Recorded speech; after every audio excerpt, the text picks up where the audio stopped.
Hello YouTubers, this is my weeping willow and it is time for a root prune.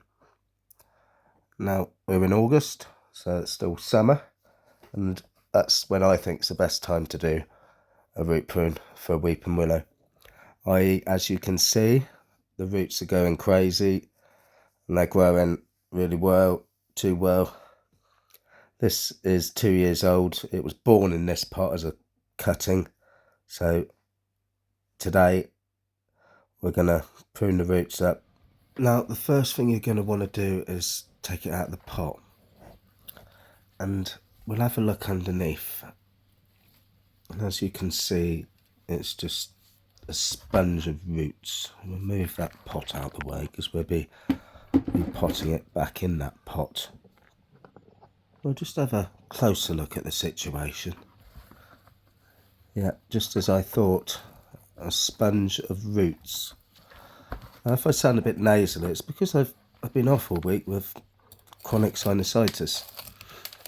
I'm back to work Monday, but I nose and see it ain't sorted. But yeah, that's for another story. So you get your little forky thing, and then you just gently fork away at the soil, like so. And you just work your way around the tree, forking it, like I'm doing.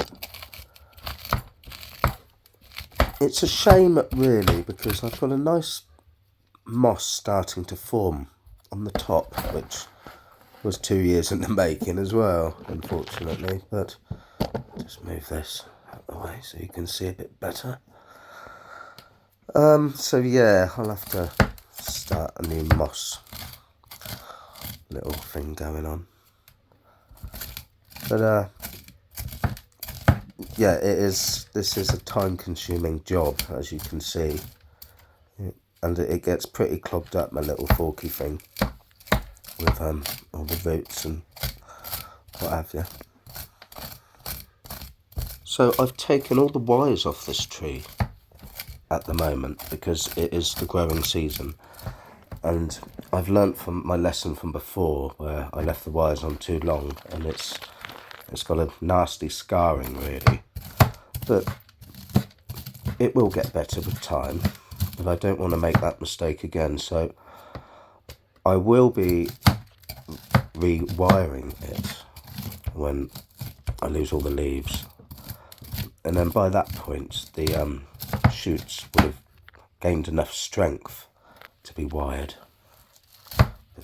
God, look at that, that's a big root there. But yes, you just gently move yourself around the tree like I'm doing. You'll get there. Finally, you will get there. Now, this root system is extremely matted, and you've got to put a bit of elbow grease to get your forky thing right in there. And it gets clogged up, oh it does get clogged up. But you just persevere still. Oh, look at that, that's a big one. Oh yeah. It's rewarding when you do this. Not that I've neglected this tree. I should have done this last year. But it's 2 years without a root prune. And I'll be honest, that is because I didn't have a dickery-do what to do, you know? I didn't know what I was doing, but I've learnt so much in the last 2 years. It's phenomenal. So this tree is it's a twisted willow, corkscrew willow, contorted willow. It's got numerous names, but I don't see many bonsaiists bonsaiing with corkscrew willow. Well, not how I'm going to do it anyway. I've not seen any. So for all you bonsaiists out there, I'd love to see some of your designs, definitely. Now, they say never to take away 1/4 of the root system. Yes, everybody should dance now because we are nearly halfway through the root prune as we speak. Yeah, they tell you never to get rid of 1/4 of the root system. And I'll be honest, I was never good at maths at school, so I don't know what 1/4 looks like. So, and this was the part of the video. Look at this root. Now, this root was 2 years in the making, I guess. I guess this was probably the tap root for the cutting, because it just keeps on going. And that is just going round and round that pot. Oh, sorry, I've got to unblock my ears. Yeah, look, that is still going round. Really round. Oh, and there we go. Now let's just show you how long that single root looks. Look at it. That's not good for the tree, is it? As well as this tree is doing, that is not good for the tree. That is neglect. I should hang my head in shame. But I will get my trusty wire cutters and just cut that off just like that. Get rid of that. And I will presume with... No, I won't presume.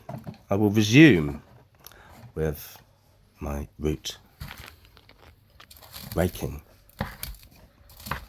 So you just keep raking it like I'm doing it. It's bloody matty and it's going to take a long time. I was going to fast forward it and I thought, no, because I know watching other videos, I like to watch the whole process.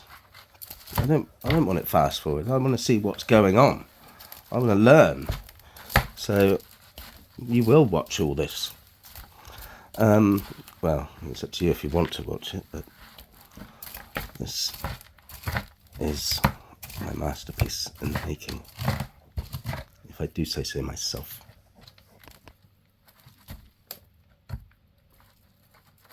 Now, I've just found some bigger roots, but I want to rake all the soil away from those bigger roots before I cut them. I don't want to take the piss and take too many roots away, because I am scared, because I am an amateurist. I'm no Peter Chang. Bless him. He is the man who knows, dedicated his whole life to bonsai. He is the man, Peter Chan. But yeah, and he's got a weeping willow, and he's had his 45 years, or it might even be older than that. So they say these bonsais will only live for 20-25 years. Well, that's bullshit. Excuse my French, but that is bullshit. These trees will live as long as you let them live and look after them. That's what I say. I do apologise for the sound in the background. That's the trains. Yes, never there when you want them, but they're always zooming past when you don't. And these are the bigger roots that I want to take out. You see that? He's a big one. And we follow him through. What am I doing? Oh yes, I'm getting my scissors. And these are bonsai scissors. I expect my good friend Jason Steely would tell me, no, they ain't the right scissors for the job. But they're the ones I'm going to use because they actually work. So I'm just feeling for bigger roots, you see. I don't want any bigger roots. You want the finer roots because they're the ones that take all the nutrients, and the bigger roots are just sapping all the energy. They're just crap. So there we have it. That is all I want to take off because I'm scared. But I expect you can take more off if you wanted, but I don't want to because I don't want it to die. I've spent hours on this, days, weeks, and 2 years. So I'm just taking the final longer shoots off, but not all of them because I'm scared. I want some on there because it is quite a big tree.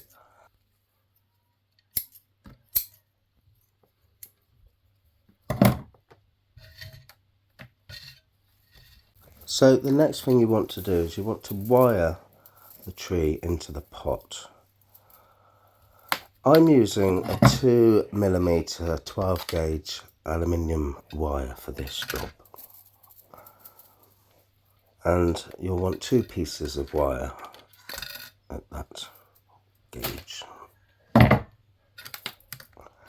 Now, I'm new to wiring pots, but I've learned a few things in my years.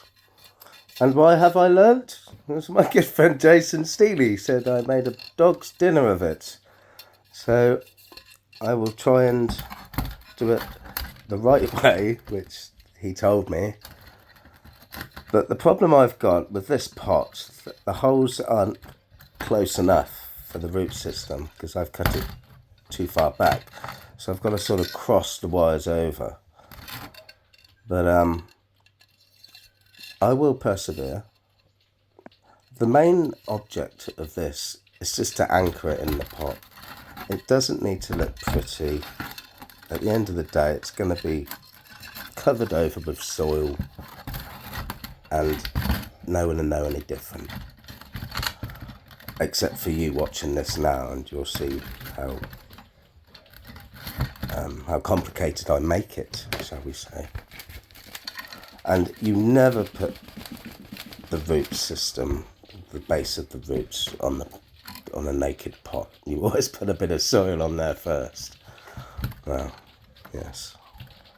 And yes, at this rain you can hear, it is quite a crappy Saturday afternoon. But look at that.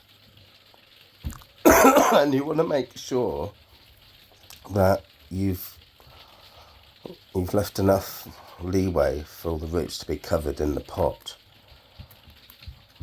But yeah, I'm unfamiliar with wiring trees in pots, and I've never done it for this weeping willow. I didn't. I just stuck it in and patted all the soil down, and that was it. And I've got a video of this actual tree.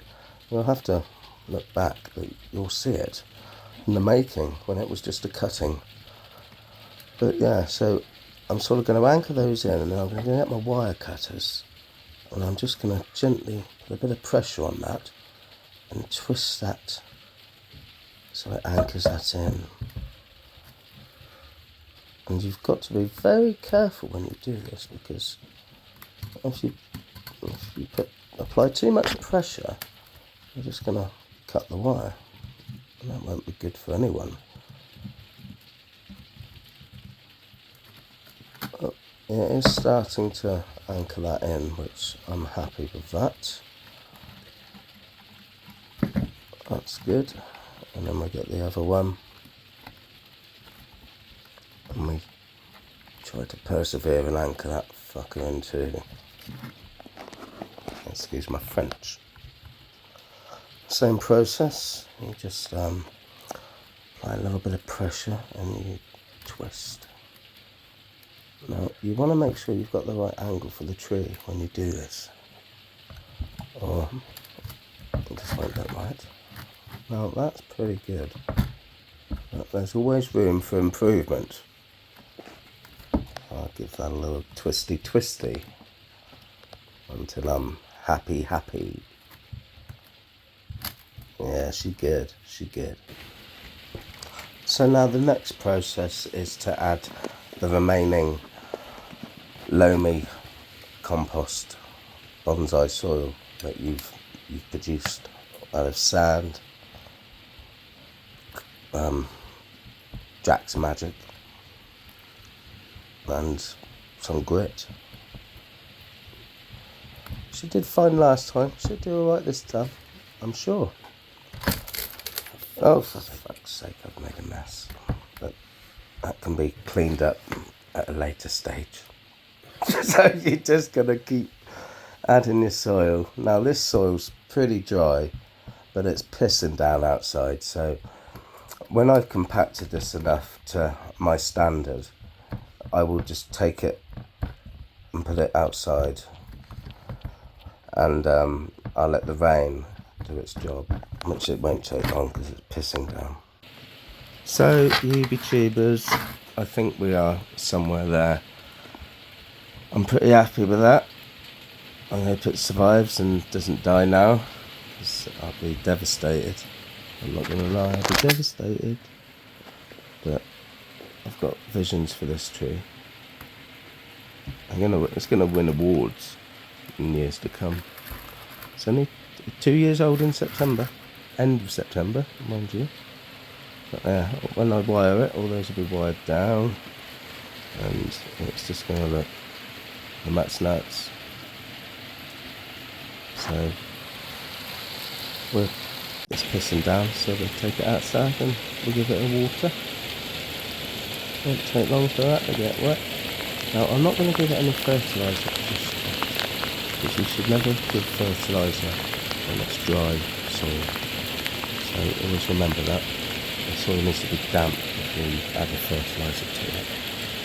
But I hope you've enjoyed watching this. If you have, don't forget to like, share and subscribe. And there'll be more videos of this bad boy to come. Thanks. Ta-da.